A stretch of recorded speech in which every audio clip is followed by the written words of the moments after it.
Alright, we're going to review a 2017 Nissan Altima today. It's the 2.5 liter, and this is the SV package. So the SV package comes with the alloy wheels, and it comes standard with more options like the backup camera, power seats, and whatnot.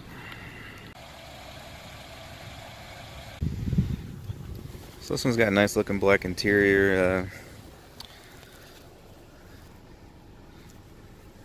Pretty roomy.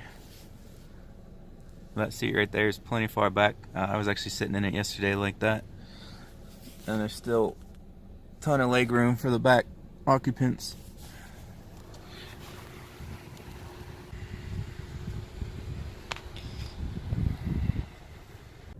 So there's your steering wheel layout. You got your menu over there, volume buttons for the controls, cruise control. Looks like it's got phone dialing if you want. Let's see here. The instant and average MPG warnings if you had any warning lights on for whatever reason, and check engine light. There's all these options here. And apparently you can pick the color of the car even if it doesn't match the color that you have. Alright. Tire pressure. I like to leave it on that. As you can see, I've been hot rodding it, and I'm getting 25 average right now. We'll talk about that in a little bit. This car is supposed to get a 27 city, 39 highway, which it will, but not with the way I drive it. You can go in your settings and adjust how you want the lights to work instead of actually having to click a switch on the roof or anything like that. Everything's under these vehicle settings.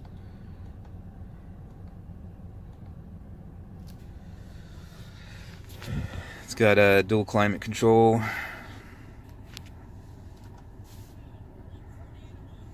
Obviously power windows, they go up and down pretty fast.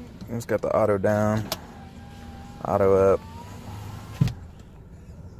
adjustable mirror. Looks like we got some traction control or stability control down there. You can turn it off if you want. This is when you get up here, lights, thing for your sunglasses. Pretty big compartment here in the center console. It's got a little second layer there. I like these cup holders. They're nice and deep, and so if you have something tall and skinny like a Red Bull, it'll sit in there without, I mean, it'll tip around a little bit, but it's not going to tip over and spill after you take a few sips. And these are also large enough to fit a McDonald's large in there. I like the cup holders. Auxiliary USB 12 volt.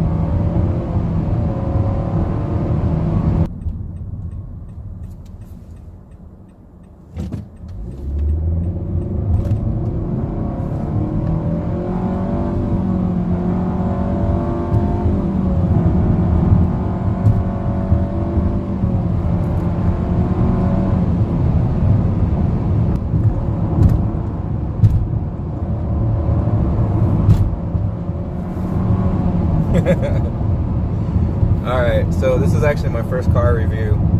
My reviews are going to be a little different than most people's. I hate the rambling on where they talk about the cup holders and the stereo and every single little button and knob for 15 minutes, and then you only get to hear the car for like 10 seconds. I'm more performance-based, performance-oriented. I want to talk about like what it's like to drive the car and the experience and what I like about it and what I don't. I don't want to sit here for 10-15 minutes and tell you about every little feature and button. I'm more of an enthusiast, so my reviews are going to be more like what it's like to drive the car, and if it's exciting, how well it handles, what it sounds like, shit like that. Hang on.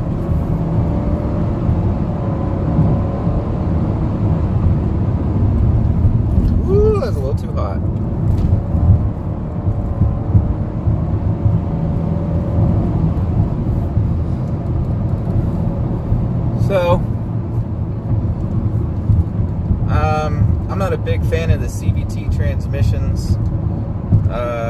This one has something different though.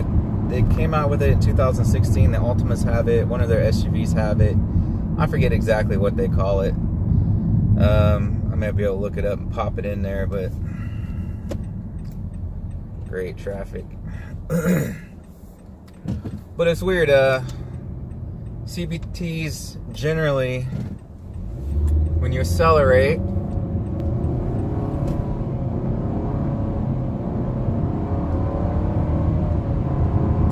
you just get a constant RPM. Like, it'll just sit there at 4,000 RPM while you're accelerating, or if you mash it, it'll sit there at 6,000 RPM or 7,000 RPM, depending on the car. So, typical CVT transmissions, when you accelerate, it's just one constant RPM, which is really annoying. Suction cup didn't like my erratic driving, apparently. Anyways, this one doesn't do that often. It's like it's pretending to shift, even though it's a continuously variable transmission. It's like it has gears. Hopefully it'll pick it up in the video, and I'm going to show the tack so you see what I'm talking about. But this one almost like pretends it's shifting gears, which is kind of cool. It makes it much more livable for me. It's definitely different than a standard automatic transmission where there's gears and you can feel it shifting through the gears. But whatever it's doing, it's way better than just going the whole time. So this one's not too bad. I actually kind of like this car. If it just had the standard CVT in it, where it just held a constant RPM when you're accelerated, that really bugs the shit out of me. Especially being an enthusiast where I like manual transmissions and being able to shift. For a CVT to just sit there and hold an RPM and not hear any gear changes at all, it really irritates the shit out of me. But this one's not like that.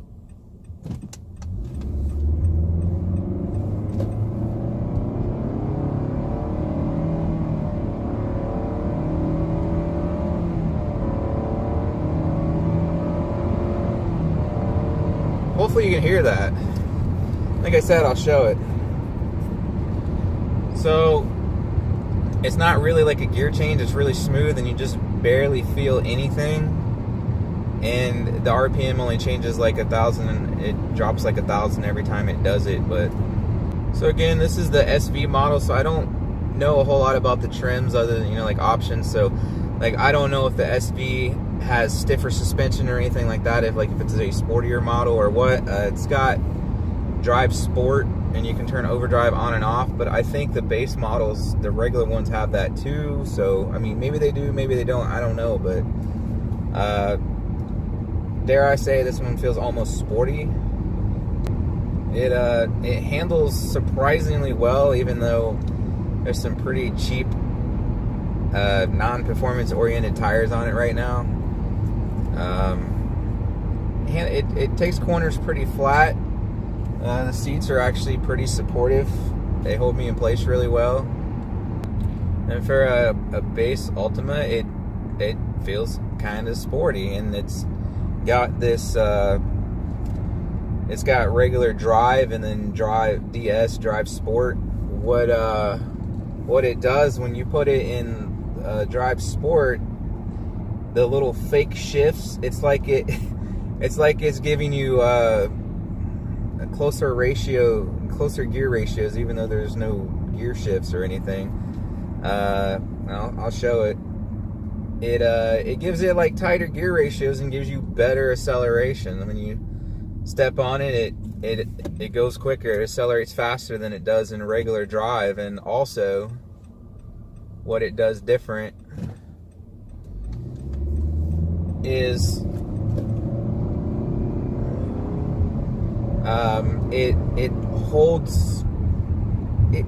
I want to say gears, but they're not gears because it's a CVT. But it holds RPM longer once you get up to speed and you lift. And you're at whatever speed you want to be at. You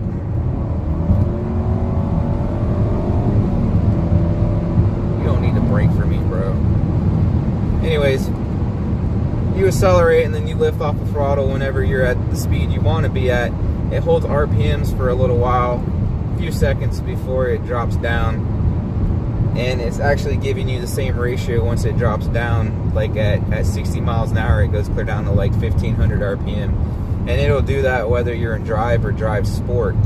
But the sport, while you're accelerating, it gives you like closer gear ratios, even though they're not gear ratios because it's a CVT. And it'll hold RPM a little longer before it finally drops down in sport. So that's like good for the curve. So every time you accelerate out of a curve or an apex or what have you, the RPMs are still higher, so it's ready to go, and you don't have to push the pedal down and wait for it to shift to get power. Also, like when you step on it a little bit to accelerate while you're already moving or to pass somebody, if you put it down, like say 50% of the way, you get a lot more go when you put it down 50% of the way in sport than you do in regular drive. So I've pretty much been driving it around in sport. Now, it'll get the same gas mileage if you're just driving around kind of normal, whether it's in sport or drive, and I actually confirm that. Now, about the gas mileage, 27 city, 39 highway, right? So it can do that. I got stuck behind somebody going 50 and a 55 for 3 miles after I had just reset everything because I just filled up, and I got 41 miles a gallon in those 3 miles. And then I hung a right after 3 miles and I punched it and looked back down, and then a mile later my average had gone down to 31 miles a gallon, I think.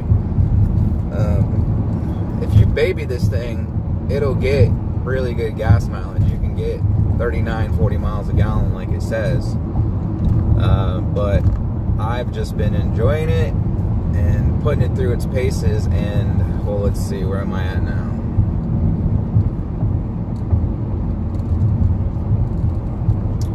23.6 right now.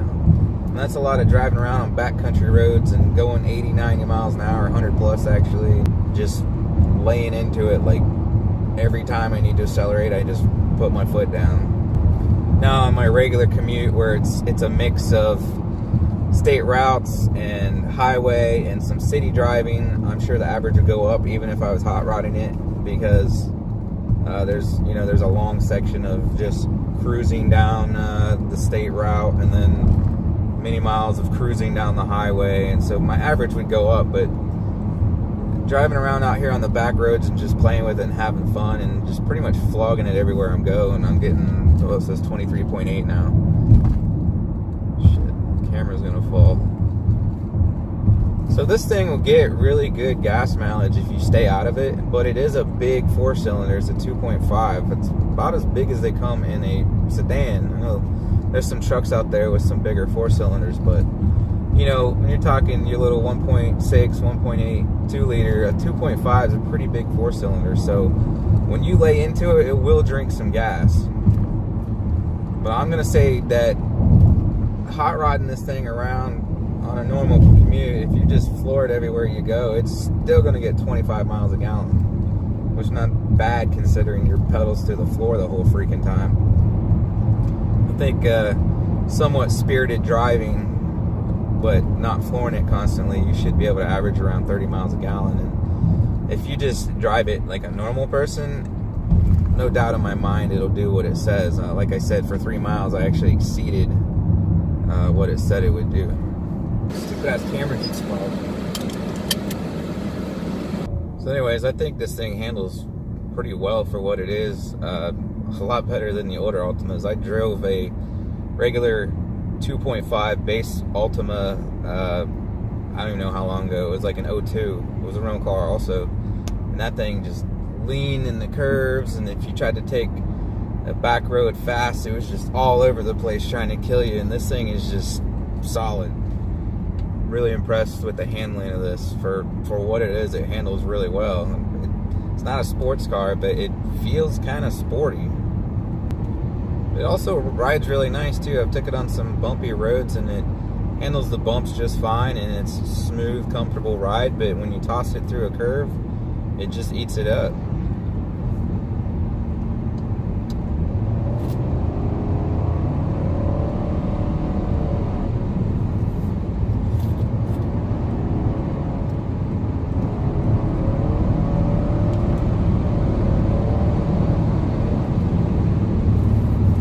Brakes are great, surprisingly. No fade that I've noticed, and I've been hard on them.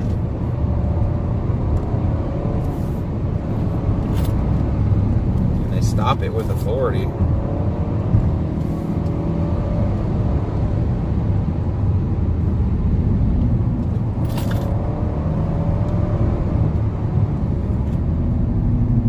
Car. And that's pretty fast on this road. Just barely getting some squawking from the tires, and these aren't even performance-oriented tires. Like, if I threw some good tires on here, this thing would really eat up some curves, which is really surprising. This thing handles great for what it is. Hopefully we picked up a little of the motor sound there. So yeah, I had it in sport, and it just holds the RPM, so when you're through the curves like that, as soon as you get back on the gas, it's already up there, 3.5, 4,000 RPM, whatever, and it's ready to go. And it waits until your foot calms down and you're holding gas, and then it'll be like, you done? Okay, and then it'll drop RPM, just like you were in drive, but it holds it up there until you settle down, and then it'll drop the RPMs. So I've pretty much been driving this thing in sport the whole time because of the way I drive. All right, let's go.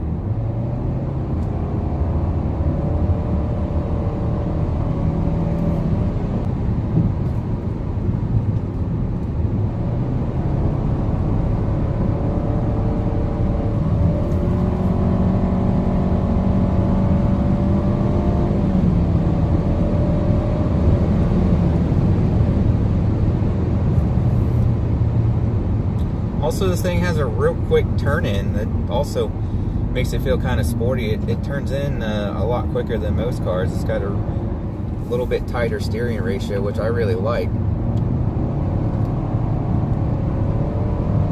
These are really sharp curves, and I barely have to turn the wheel. Woo! Didn't get loose, but I could feel it shift like it was getting close to it. In the rear. So these are crappy tires. The suspension feels like it's way more capable than these tires are.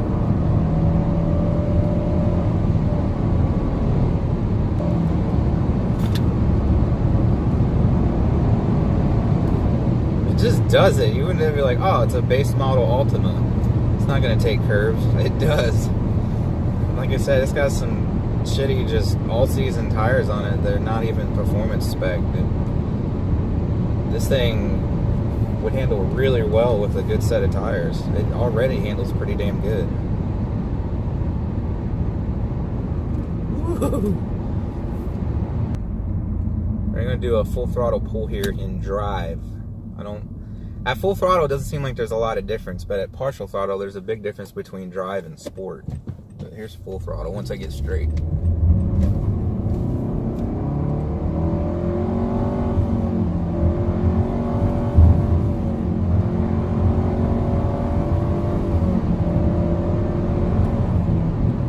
75. Alright, here's full throttle in sport.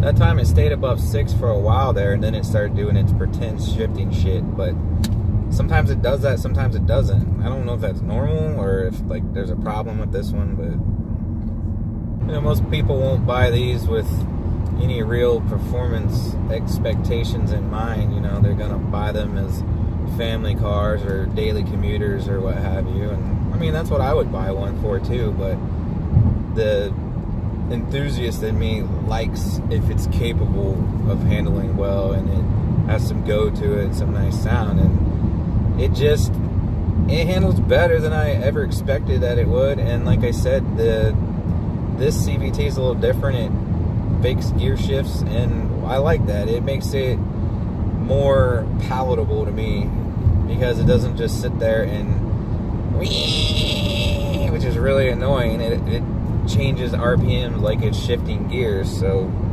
even though it's fake, I'm not sure what it's doing. It's changing ratios maybe to make it seem like it's different gears, but I like it. It makes it a lot better than the CVTs of old. But I'm just really impressed with the handling. And even though it handles the curves really good, it's not a stiff suspension by any means. It's just good with the anti-roll. It doesn't lean a lot in the curves, and it stays planted really well. But it still handles like you would want a daily driver to handle, like as far as smoothness and taking the bumps and everything. No problems there. It's very comfortable. As far as comfort goes, it was real easy. I got in it and I pushed a button or two and I immediately found my seating positions. I usually have a hard time finding a position that I like. Anytime I switch a vehicle and somebody else has been driving it, I gotta sit there and mess with it for a while, then I'll go down the road and I'm like, it's still not quite right. This thing, I've set it twice now because I had to set it when I first got it, and then I let someone else drive it and I had to reset it again. I just get in it and it's like within 5 seconds it's right where I want it, no problem. So that's kind of cool, because usually I get in cars and it takes forever for me to get comfortable, and this one's just comfortable right away. And I'm 5'9". I don't know if that makes a difference. And there's plenty of room for whether you're big and tall or short. And that's the other thing. I got this all the way down, but this thing goes up so far. Jeez, it'll smash my head into the roof almost. So you can sit up real high if you want, or it goes real far down, so it's low to the ground like sporty, and that's how I got it. So I don't like sitting high up in a car. I like to be as low as possible. So it's got a huge range of movement between up and down, at least 6 inches, I would say. I'm pretty sure it would cram my face into the steering wheel if I wanted it to, and it also goes back so far that I have to tippy-toe the gas pedal. So just about a driver of any size, even though this is that's the other thing. It's bigger on the inside than it looks on the outside. It doesn't look like that big a car from the outside, but you get on the inside and there's a lot of room. But it'll still fit a driver of any size. So enough about that. Like I said, it performance-wise and just overall, it's better than what I expected. It performs better than I expected. I didn't expect it to take a curve worth of crap, and it does. It handles really well, and it's at the same time it's still a comfortable ride. Now, performance-wise, as far as power and acceleration goes, it is a 4-cylinder. It is a bigger, heavier car. It's 3,100 pounds, and you got 180 or 185 horsepower 4-cylinder. I think it's 180. You got 180 horsepower. It's like 179, 180. 2.5. So it feels powerful driving around, which for most people it's going to be like, oh, well, this is a 4-cylinder? It feels like a V6. It's got that big 4-cylinder, has a lot of torque. So just normal driving around, you give it a little gas, it goes. And then, like, if you're already moving and you give it about 40-50%, it freaking goes, especially in sport. So it feels like it's a lot bigger and more powerful than it is. It feels like it's a pretty powerful car, and it's not. Partial throttle inputs feels great. It's like, oh, this thing's got plenty of power. But that's because it has so much torque. And what it is, if you lay into it though, if you drive around, like, you give this thing like 70% throttle, it'll put your head back and go. It feels like it has a lot more power than it does, which is nice. And for 99% of the people that aren't hardly ever going to go full throttle in their car, it feels like it's got plenty of power, and they're gonna be like, wow, this thing's actually pretty powerful, especially for a 4-cylinder. But if you mat it, if you put it all the way down, you don't get a lot more. And that's because this motor is set for torque and moving this thing around, which it does great. What are we gonna do here? There we go.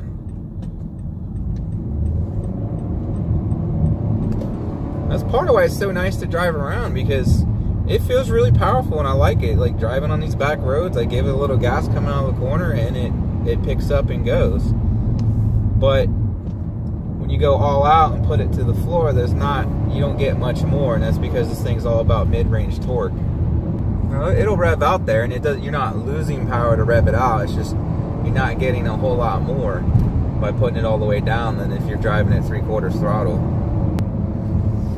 Let's see if I can get some acceleration runs for you and show you the difference between like drive and sport, different throttle inputs, and then do some full throttle runs. Alright, here we are in drive. I'm just going to do about a 50% roll on.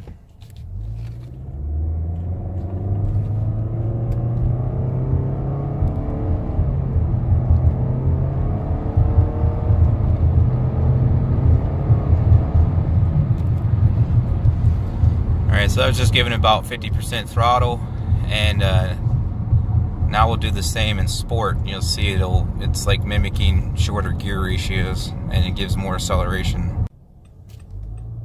Man, fuck that.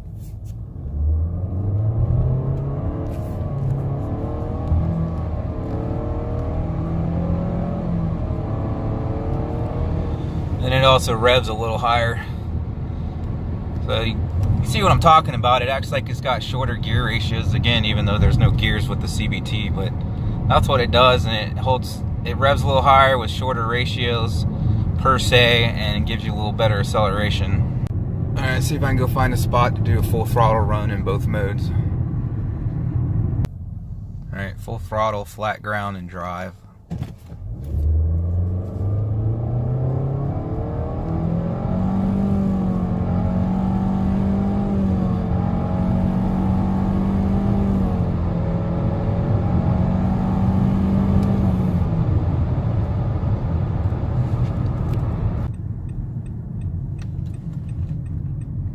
Full throttle, flat ground, and sport.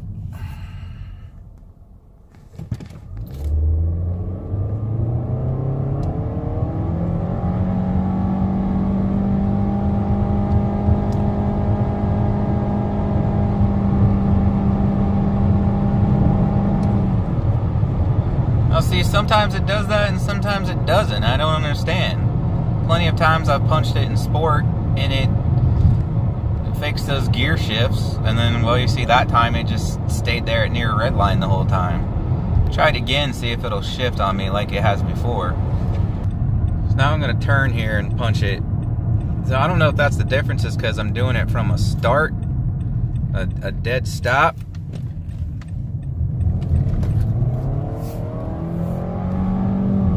See?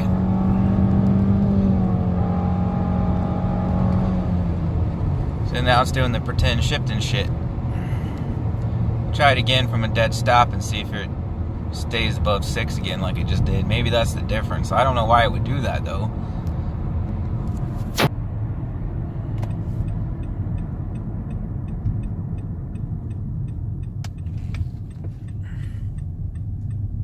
Alright, well, here's from a dead stop. Let's see what it does.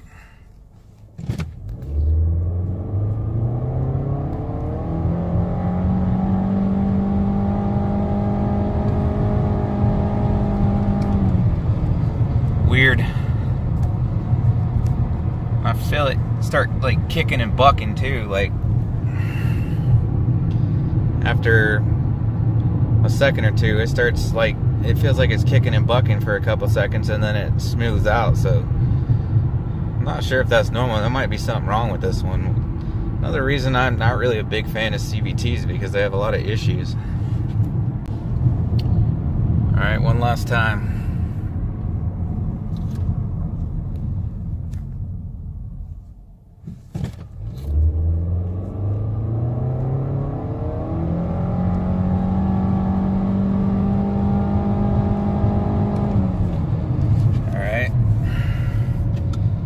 try drive now.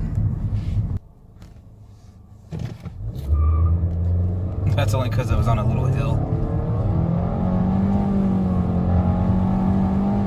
God, it's bucking around and shit. Ugh.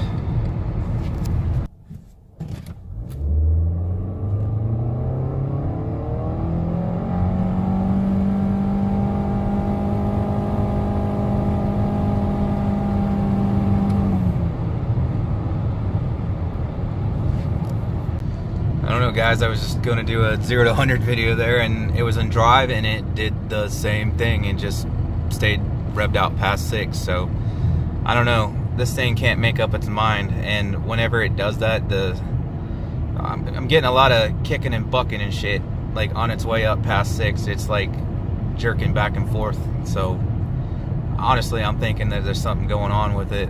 I don't know.